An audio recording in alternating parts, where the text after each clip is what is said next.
Hello, welcome to the Scouted Football Podcast. We can't ignore it. England are through to the European Championships final, where they will play Italy on Sunday. That is, of course, the huge news at the moment, especially here in the UK. An historic and monumental achievement for the country, and undoubtedly there were a few sore heads calling in sick on Thursday morning. It's a team which is littered with some extremely likeable, affable, charismatic young players, each with their own story to tell and a personality to match. There are currently 3, soon to be 4, Manchester United players in Gareth Southgate's England squad. That will be Luke Shaw, Harry Maguire and Marcus Rashford, with the 4th being Jadon Sancho. That is, of course, the other big news, especially on the transfer front at the moment. During Euro 2020, it was revealed that Man United and Borussia Dortmund had agreed a deal in principle for the England winger for a sum of £73 million.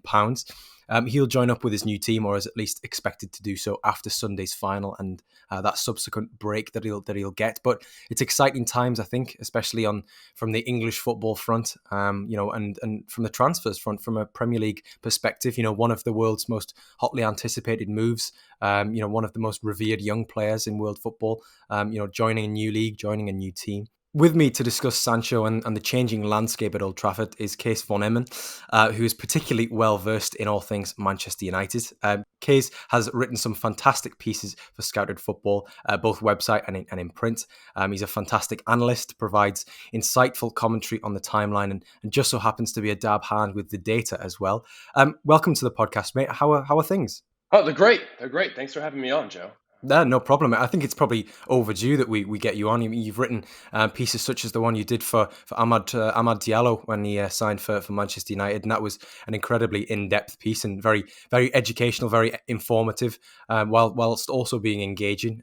So thank you for that. But just sort of as a brief overview of who you are and what you do, and for anybody who hasn't come across you before, who listens to the podcast, what is it that you do sort of within the sphere of football? Yeah, so predominantly I write, which, as you mentioned earlier, I've written for Scouted at length. I write on my own blog.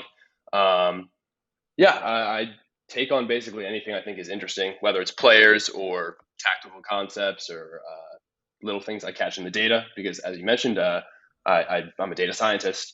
So really, I'm sort of all over the place, but I think analyst, I guess, covers it most broadly.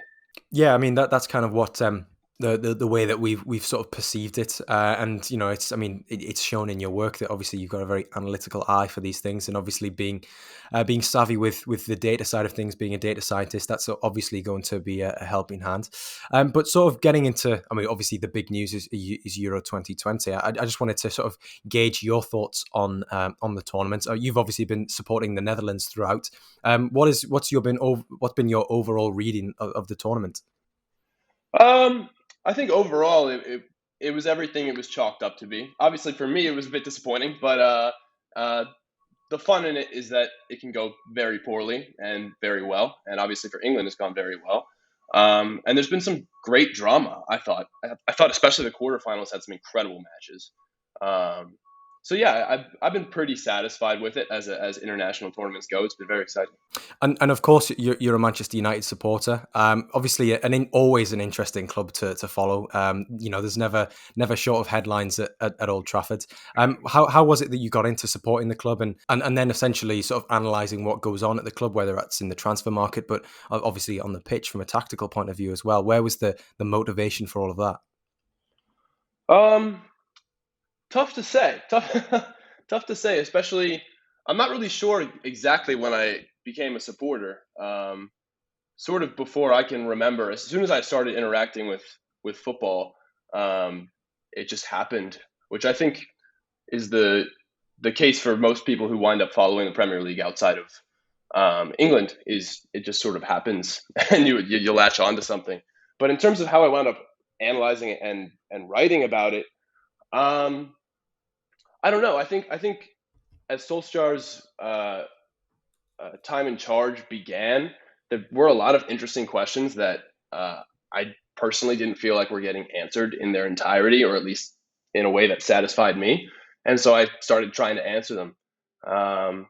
And I've failed at that in a lot of ways. I've been really wrong a lot, but I don't know. I enjoy trying to figure those things out and exploring them, whether they're, again, like their tactical ideas or whether they're how a player fits in.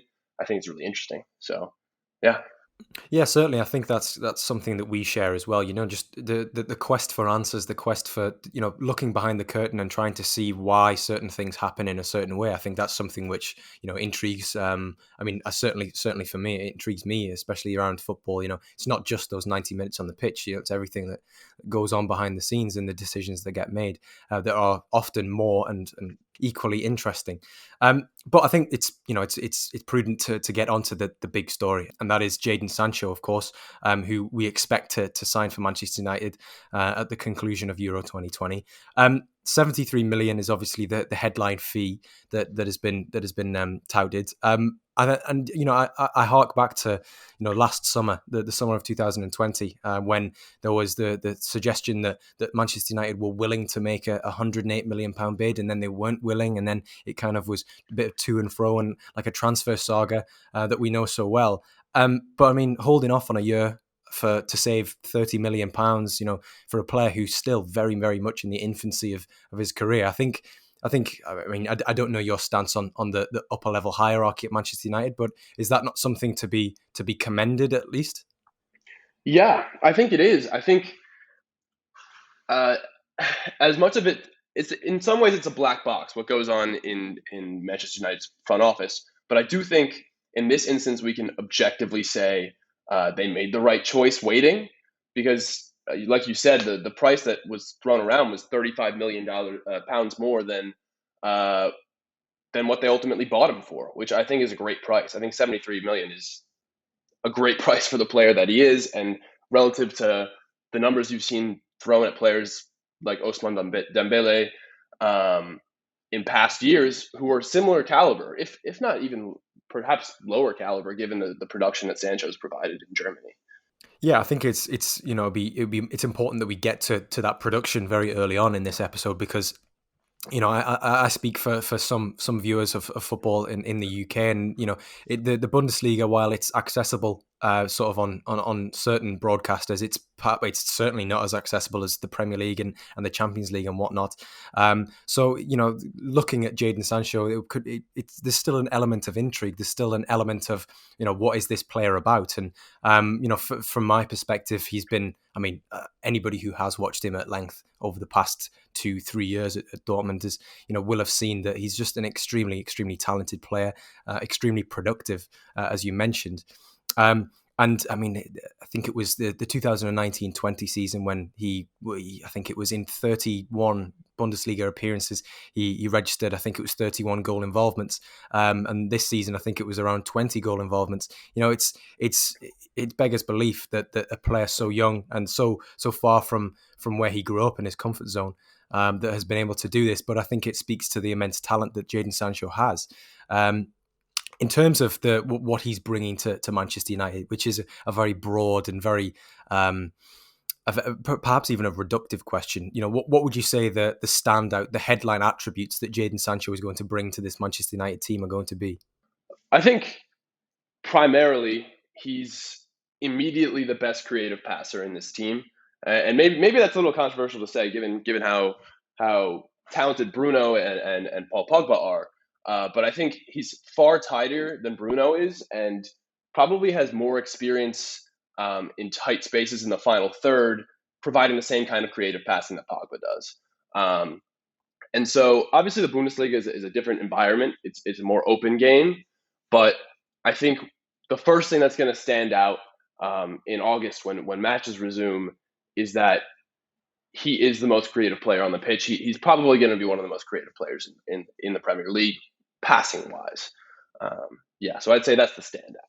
Yeah, certainly. I think we're definitely going to see him show up very good in terms of the rank very highly. Sorry, in terms of expected assists. I think your comments about Bruno and Paul Pogba, I think they're right. I think they're correct that they will push him, but I think from those different types of spaces, they're more creative. Whereas I think Sancho has, that ability to link up with the centre forward from the wide areas. With those sorts of reverse passes into the box. The balls that we've seen Pedri playing at Euro 2020 at times. But in terms of the formation. At Manchester United, obviously Ole Gunnar Solskjær has been relatively settled in that during his time as manager. Are we going to see a formational switch to accommodate Sancho, assuming that he slots right into the team, or is it a case of he's simply just going to replace somebody who's been in the previous starting 11? Yeah, so I think that's an interesting question for a few reasons. First of all, I think he will slot into the 4-2-3-1 quite directly on the right wing. Um, which will be interesting to see because obviously he spent quite a bit of this campaign in Germany on the left wing. But I do think ultimately he's the solution at right wing, and that Solskjaer won't want to change things on the basis of his inclusion. That said, when Solskjaer began at United, he used a 4-3-3. He used a single pivot with Nemanja Matic. And I think not that Sancho's inclusion would necessitate that. It wouldn't at all. It'll be interesting to see whether he does move back to that if he ultimately winds up getting a defensive midfielder. And I know we've got something on the docket to discuss midfield later, so I won't go too deep into that. But I think it's an interesting question. And then I think the last part of that is how is Sancho going to play in big games? Not how well he'll play, but where he'll play. Because Solskjaer has been known to use sort of a hybrid back five, back three in matches where he doesn't expect to dominate possession. And I'm not sure where Sancho fits in that formation. I think that's the interesting question. No, certainly. I think that's an interesting point to make. I think it's interesting to debate where he fits in different game states, as you've suggested there. Obviously going to be different challenges in the Premier League where teams are, going to be more. It's going to be interesting in the Premier League, as you say, that with the Bundesliga being typically more a developmental league, a little bit more open. That in the Premier League where teams are going to maybe constrict a little bit more. And really put up a stern defense against players like Sancho. But I think ultimately, my reading of the situation would be that his top line ability will see him through a lot of those situations. But I think the points you raised there are definitely interesting ones.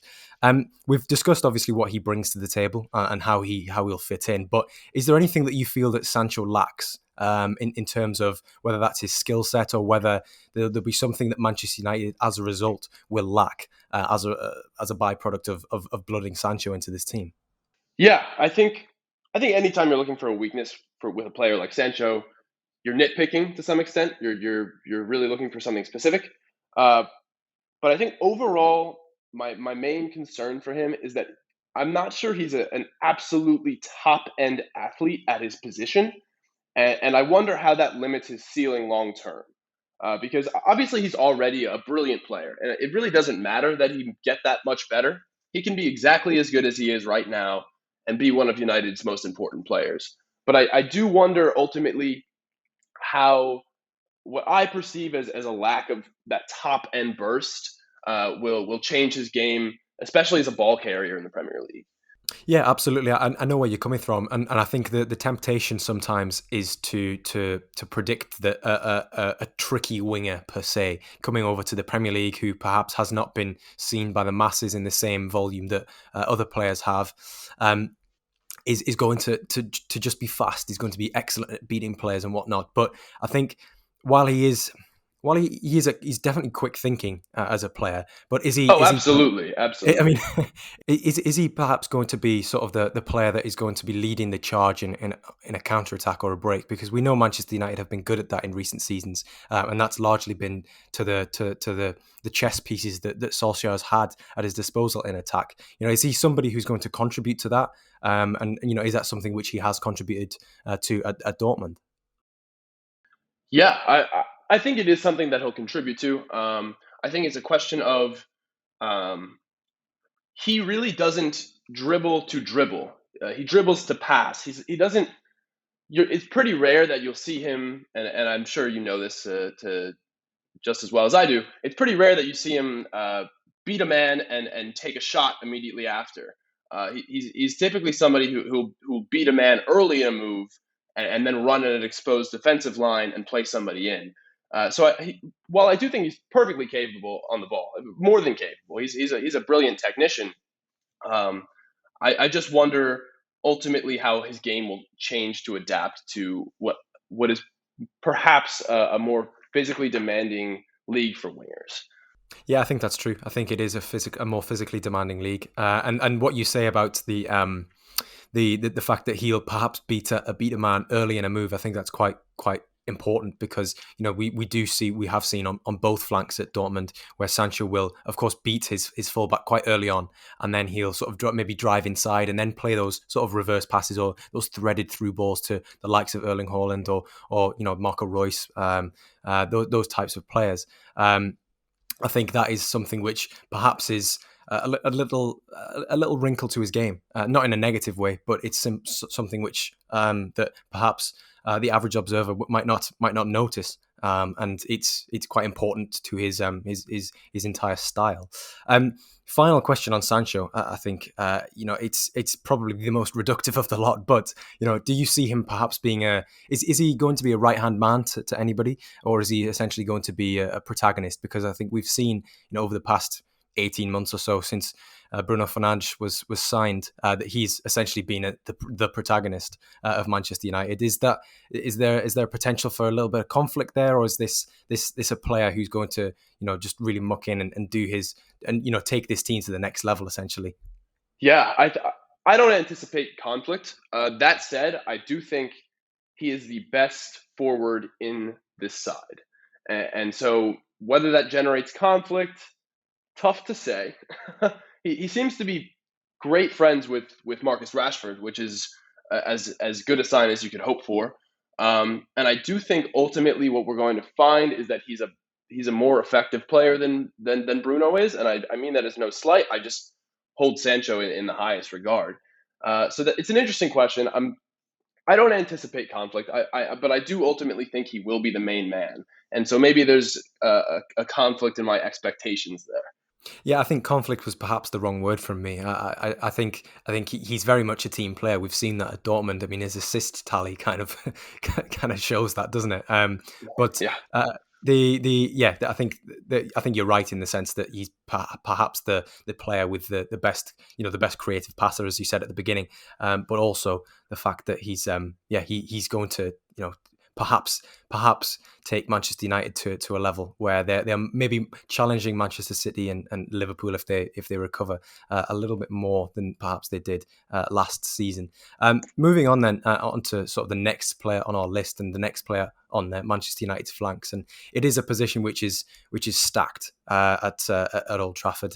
There's a real wealth of exciting under 23 players in the wide areas, and one who was signed for quite an eye-watering fee for the experience that he had at the time, and probably still right now, was Amad Diallo, who I think turns 19 this week, but is contracted until 2025 with an additional 1 year option that Manchester United can exercise. So I mean, obviously, he's a player who predominantly plays off the right wing. If Sancho goes in at the right wing, then do we see less of Amad? I think that's obviously that's a foregone conclusion. But I think the word that I'd use is that there's no rush essentially for Amad to come good. I'd actually be quite curious to get your thoughts on the fee that was paid. I know it was 20 million initially, and then I think it's 20 million, an additional 20 million in sort of add-ons and additional clauses that will be paid if certain accolades and certain checkpoints are met. But what was your initial reading of that fee? And having had the chance to see him in Man United colours, both for the 23s, where he was it was rude for him playing at that level, as well as at the senior level. What were your thoughts on that? Yeah. So I think with regard to the fee, what it really signified to me was that the current people in power at United have sort of identified Carrington as a weak point for the side. There really has been a dearth of top end talent coming out of United's academy since Sir Alex Ferguson left. And I think both the purchase of Diallo and the purchase of Hannibal Mejbri sort of signified a willingness to invest in top-end talent that the youth system hadn't otherwise been producing. And so while the fee is astronomical for a player who has essentially no senior football experience, I'm pretty happy with it because I think it's a signal of intent, and I think he's a brilliant footballer. So all in all, when you have the kind of money that Man United have to spend, I don't think you can be particularly upset about it. Yeah, I think it comes back to the revenue that Manchester United generate. I mean, obviously one of, if not the richest club in the world. And so essentially 40 million over the entire period to Manchester United is sort of like it pales into insignificance essentially, which is silly to even consider. But it would be sort of like a 15 million pound move for a Crystal Palace or a European, a mid-table European team in a major league. So yeah, I think it's all a bit swings and roundabouts, I think, essentially. But I did want to gauge your opinion on that. With Amad, though, he made 8 senior appearances for Manchester United last season after joining from Atalanta. And 3 under-23 games, which he scored 4 goals and got 3 assists, which was, I mean, as I said, it was rude. I think it was a complete piss take, to be honest. I think when he was playing, I think it was against Blackburn. It was a 5-3 game, I think it was, or some very strange scoreline that you often see a little bit more in under-23 football. But there was a little sequence where he just ran rings around these poor under-23 players. How do you see his pathway, his development continuing for Man United this season? Because obviously with the Sancho addition, that does I wouldn't say it blocks it, but it adds a few complexities to that pathway, I think. Yeah, I think it's an interesting question. I don't have answers to this one in their entirety yet because really my take on it and the way I look at it with Sancho coming in is he really needs a loan because, as you said, he has outgrown U23 football to a comedic extent. He really was running rings around people this past year, and I think what he really needs is senior football somewhere, and whether that be, I very much doubt that he's going to get sufficient minutes for United's first team this year, and I'm not sure he's physically in a place where he could handle a loan to the bottom half of the Premier League or even in particular to the Championship. So I think theoretically what you should be looking at is a loan somewhere like Portugal or Germany or the Netherlands. But there's no buzz around that at the moment. So obviously we've just begun the window, but it looks to me like he might be staying. And so I don't really know what his role looks like given that, or whether he's just going to stay with the U23s. It is a curious one, isn't it? Because, as you say, there's not been any buzz around that. And you'd think that a player who is rated as highly as Amad is, with the news that Sancho is coming in, surely there'll be some sporting directors, scouting heads who are looking at that and thinking, well, this player clearly, as you said, he's outgrown under 23 football. He clearly needs senior games. We've got a pathway for him here. We can, in the short term, we can benefit from getting a year out of him. Maybe he can help us achieve goals that we couldn't previously because he's an immensely naturally talented player. But I think there's not enough buzz around that. So it'll be interesting to see how the window develops, whether that begins to pick up the pace in the coming weeks and months. But there's also the debate that, it depends who Manchester United managed to offload in the interim period as well, because if Daniel James ends up moving on, whether that be on loan or on a permanent deal, that perhaps Amad could then maybe not fill his minutes, but essentially fill his role in the squad as a backup. I mentioned earlier that he has a contract in effect until 2026, because you'd imagine at some point, as soon as he does kick on, Manchester United will exercise that 1-year extension option. So there's really no urgency to get him minutes on the pitch at the moment. And for a player of his ability, it's very hard to envisage him dropping off so substantially that he then just would not be, he wouldn't be able to rekindle his form because he is just so talented. I wonder from your perspective, because I mean I don't cover Manchester United every day, but I wonder what your perspective is on sort of how whether Amad could fill Daniel James's minutes. Yeah, well, we'll see. It's going to be a question of if Daniel James is sold, which there's a little bit of buzz around, and there's sort of always a little bit of buzz around this summer, then yes, I think there's the potential for that. But I also think they're very different players in terms of what you're ultimately looking for them to give the squad. I think Daniel James is this incredibly high work rate defensive winger. I kind of hate that word, or that phrase, but that is what he's become for Solskjaer. He tracks back. He's an incredible presser, and he's actually taken on some sort of impressive movements in the box that he didn't previously have in his game. So there's some slow improvement for a player who's ultimately, I think, a bit piece for a top side. On the other hand, I think Diallo is somebody who's far from the finished product, but is ultimately going to be this brilliant on the ball main man, who very well may wind up with an incredibly high defensive work rate. I think it's a little early to say where he's going to spend his energy at senior level. So I would be a little confused to see James sold and replaced with Diallo. But we'll see, and maybe Solskjaer views him differently, or feels he doesn't need James as much anymore. But yeah, it'll be an interesting squad building issue for United this summer. Yeah, I think squad building is probably the key word to use in this regard. And unless something has changed in the past few days, which knowing my luck, it probably has, Amad is probably going to miss the beginning of the season, or at least maybe not be involved at the beginning in match day squads at the beginning of the season, because he's been selected in the Côte d'Ivoire's Olympic squad.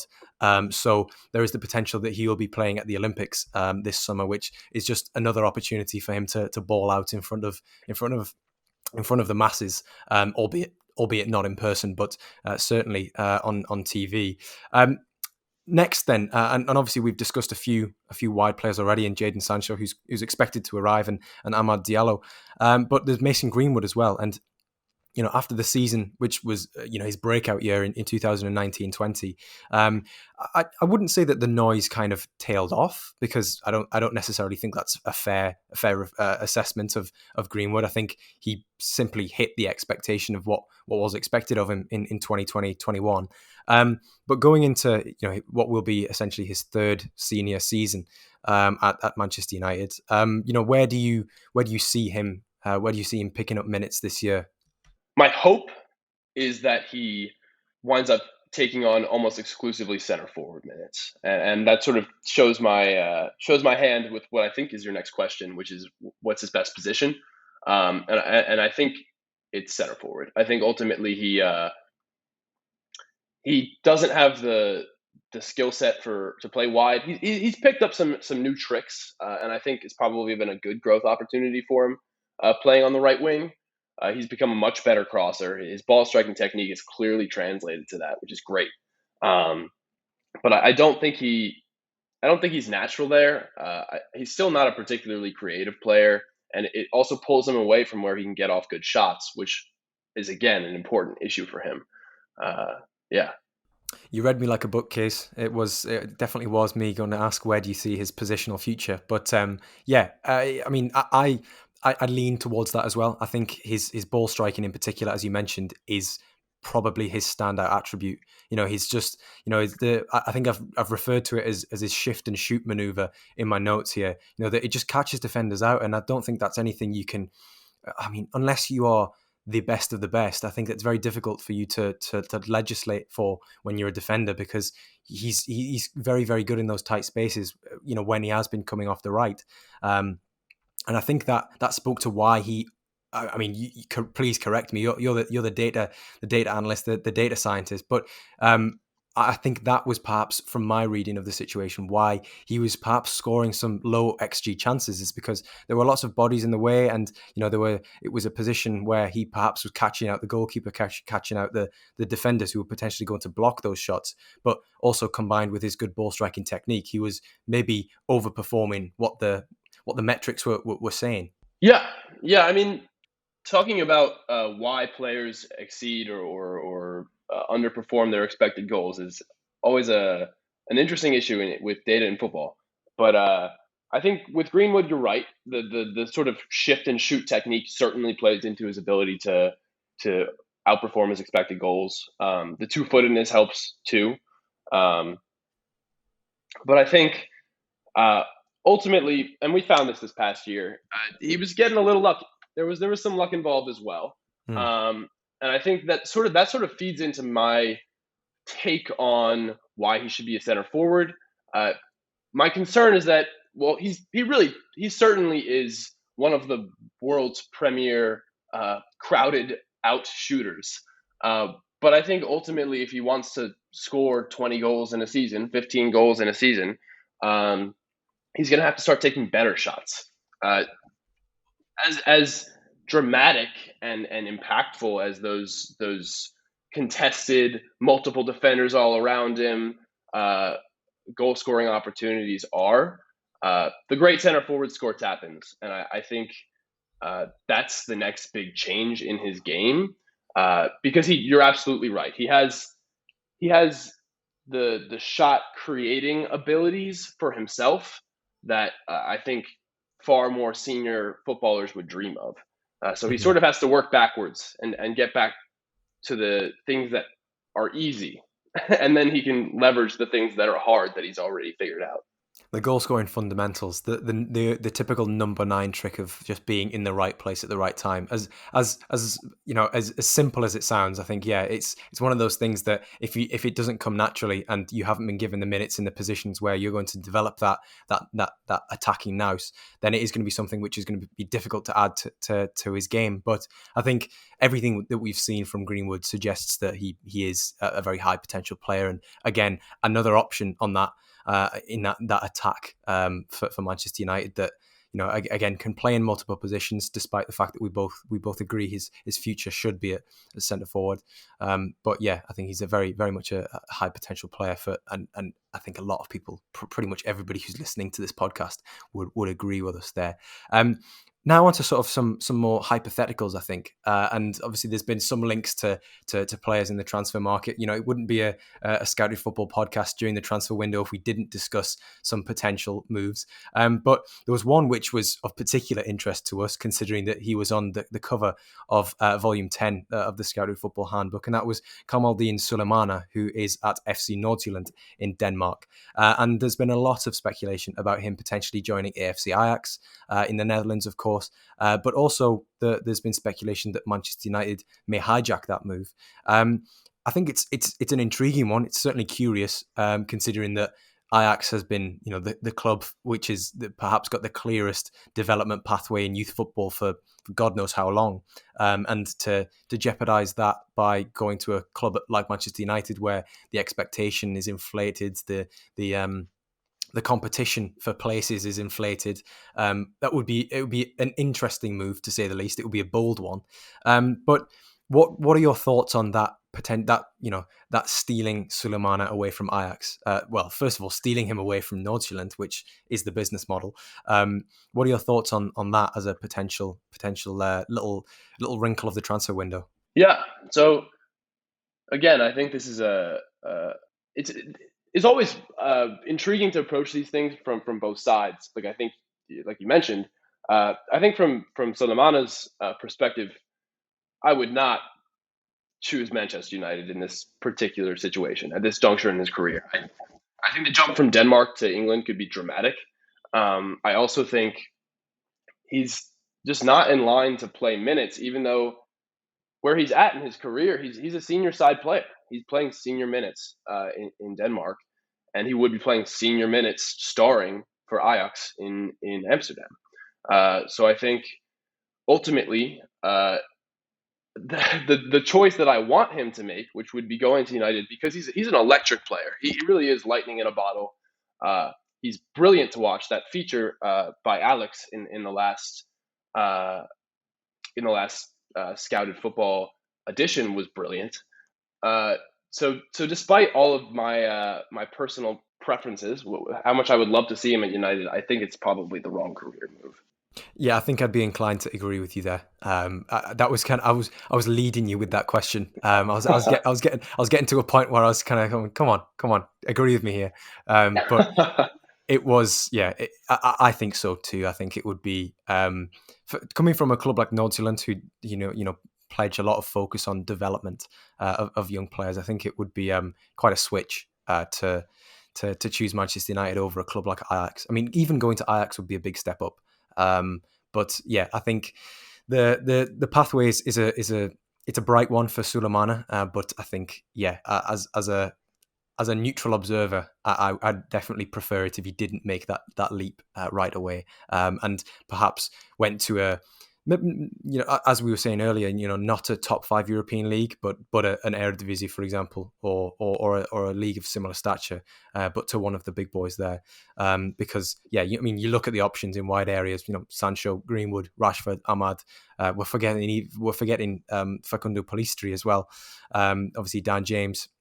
There are a lot of options, and that's even before you get into potentially playing him as a centre forward, which I think would be a car crash in England at the moment, just given his lack of physical what would you say presence. I think it would be very difficult for him. But I think Suleiman is certainly a player that I'd implore people to watch more of. Certainly if he remains at Nordsjælland, but definitely if he moves anywhere else across Europe this summer, because he is just, as you put it, and I love that expression, lightning in a bottle.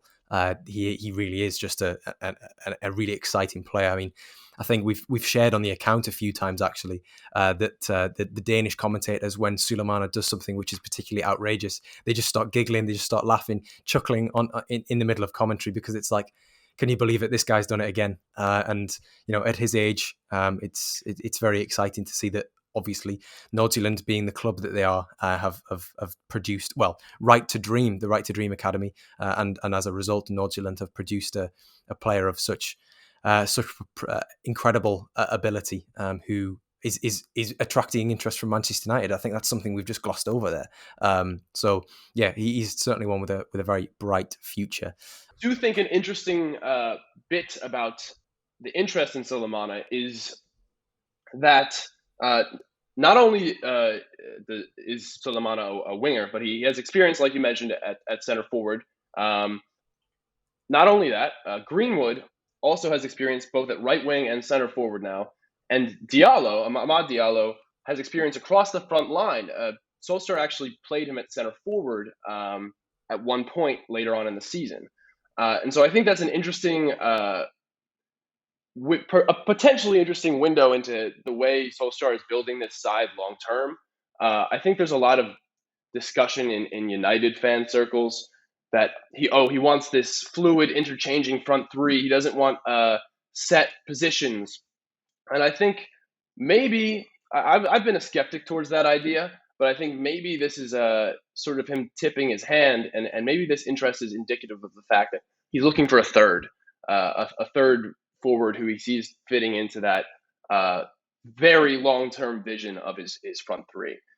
No, yes, certainly. I think it is. It's one thing that I hadn't considered, because, as you mentioned, was it against AC Milan where he scored that, when Amad scored that little back header, and he was playing in sort of a centre forward role. I might be getting my games mixed up, but I do vividly remember that goal. But yeah, speaking of bright prospects and bright young players, teenagers, there's Eduardo Camavinga, who has also been linked to Manchester United this summer, and that's one which is rightly so going to get people excited, because he's a player who obviously came through at Stade Rennais at 16, 17. I believe he's still only 18 years old, or has only recently turned 18. He's an exceptionally talented player for his age, and I think he's another one who's essentially going to come out of Liga and be a real protagonist in European football for many years to come. But unsurprisingly, clubs of Manchester United stature are reportedly interested. Hypothetically, where would you see him fitting into this Manchester United team? Because I've seen informed sources and perhaps some more uninformed sources speculating over this. What would be your opinion on that? I think ultimately, what we're looking at in this situation is a player who's going to slot into the right side of Solskjaer's defensive pivot or midfield pivot rather. And I think there's a lot of questions as to fit, as to whether that really makes sense, especially since I think most people feel that United need a sitting defensive midfielder who can be a single pivot behind Pogba and Bruno. How realistic that is, I'm not sure I care to speculate. But yeah, I think ultimately Camavinga would be the right side of that midfield pivot, replacing McTominay. Because I think ultimately, however you feel about McTominay, I think Camavinga's skill set is sort of a superset of McTominay's, and ultimately, whether there's imbalance in that McTominay-Fred pivot, I think some of it would be addressed by making that change, and ultimately, Camavinga's ceiling is non-existent. Yeah, it is just so much higher, and I'm glad you said that he'd fit in, or hypothetically on the right side, because I was seeing some sort of lineup graphics on Twitter, and it had Pogba as that player, and I was thinking, right, so how much thought has gone into this? Because I'm not so sure that would work, but I think there's been the temptation to make I think lazy comparisons between Camavinga and Paul Pogba, because they're both very languid players, both very tall. There's obviously the link, the French international link. But I'm glad that you mentioned about McTominay sort of being as a Camavinga possessing maybe a super skill set of McTominay's, because I do think that is the closer comparison. I think, I mean, you say you'd play him on that right side of that midfield pivot. I mean, one thing from watching Camavinga is that he's extraordinarily one-footed. He's very much prefers his left to his right in terms of playing passes, receiving. Is that something which if again hypothetically, if you were in charge, and is that something that you would perhaps hold off? Something which would make you hold off on signing a player who is admittedly very young, because he perhaps doesn't have, his movements may be telegraphed at a higher level in the Premier League? Yeah, it's an interesting question. I'm not sure it would make me hold off, just because, like you said, he's extremely young. And not only is he extremely young, he's shown himself to be hyper effective, despite what was to some extent a down year this year, in a pretty high level league. Whether obviously there's differences in quality and style of play between France and England, but I think you've seen enough to feel that however many passing angles are going to be cut off for Camavinga, he'll make up for it by being this brilliant ball carrier. Though yes, his one-footedness can honestly affect that as well. But I think I would still pull the trigger on this. I'm not sure that's enough for me to be put off. Okay, yeah, no, fair enough. I think, I mean, it was something which I was curious about, because it is very apparent. As soon as you notice it, somebody raised it to me a little while ago, and it's something which I hadn't really noticed. And then as soon as I did, every time I watched him, I was like, I kind of know where he's going to play this ball next, because if he's got two options on, and one is a great deal easier to complete the pass with his left foot, I essentially know 9 times out of 10, 95 times out of 100, he's going to play that pass because it's on his left foot and it's the natural passing lane. But that's only one aspect of his game, and I think I'm probably being a little bit harsh on him there, kind of dragging out his weaknesses so early, because he is such a talented player. I think, his ball carrying, as you mentioned there, that is something which is, for his age, is immense, because you think a lot of the, I mean, it reminds me in a way of Frankie de Jong, in terms of that he's just very deceptively good at getting out of tight spaces, and it just seems natural. In the way that when Frankie was at Ajax, and how he'd receive, he'd scan, he'd take a touch, and then he'd kind of just glide through the challenges that perhaps another player might stumble into trouble in. With Camavinga, obviously has, he's 6'2", 6'3", I believe, which obviously helps a great deal when you've got that frame. But I think that is, one of those areas where he really is, already at a level where he's potentially world beating. Yeah, and I think with regard to the weakness, I think it's better, especially since we're on a podcast about young players, to be harsh on weaknesses than it is to underplay them. Uh, Specifically for 18 and 19-year-olds, not because it's good for them, but because I think we often underplay what limits players at a young age, and then we overplay it when they get older. It's really easy to criticize somebody's huge weakness in their game when they're 29. Everybody acknowledges it. Everyone agrees. But any criticism of a weakness, I think, ultimately gets swept under the rug if people are enthusiastic about a player when they're young. So I don't see an issue with harking on that and considering whether it's a limitation. I think it's the right thing. I think it's the right way to approach the idea. You know what? You've made me feel a lot better about going in hard on him there, because I mean, it's something which I think is important when you're assessing a player, particularly those who are young. I think it's important to not cheerlead. It's important to analyze. And yeah, I hadn't actually considered it from that perspective, because yeah, if a player has played 10, 11 years of professional football and they still have a little weakness in their game, then yeah, people are going to exploit that and say, well, this is something which needs rectifying. Whereas if it's a young player, I think a lot of the time, yeah, allowances are made.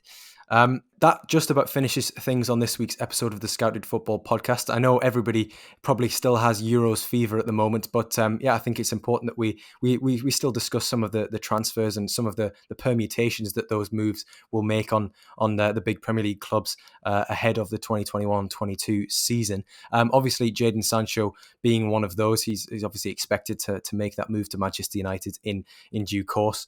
And obviously the links to the likes of Sulemana, to Camavinga are interesting, and I think it's good to explore them, good to see where they may fit or may not fit, whether they'd be good moves or not. So thank you very much to Kees for joining me on this. It's been a pleasure to get your insights and your knowledge. Yeah, it was great to be on. Thanks for having me. Great stuff. I'm sure it won't be the last. Thank you very much for tuning in to the Scouted Football Podcast. We are doing some new videos on our YouTube account, so get over there if you'd like to find out how the likes of Albert Sambi Lokonga might fit in at Arsenal, or former FC Red Bull Salzburg midfielder Enoch Mwepu will fit in at Brighton, as well as some handy bite-sized explainers. But yes, I've been Joe Donoghue. This has been the Scouted Football Podcast. Thank you for tuning in. Stay safe. Bye for now.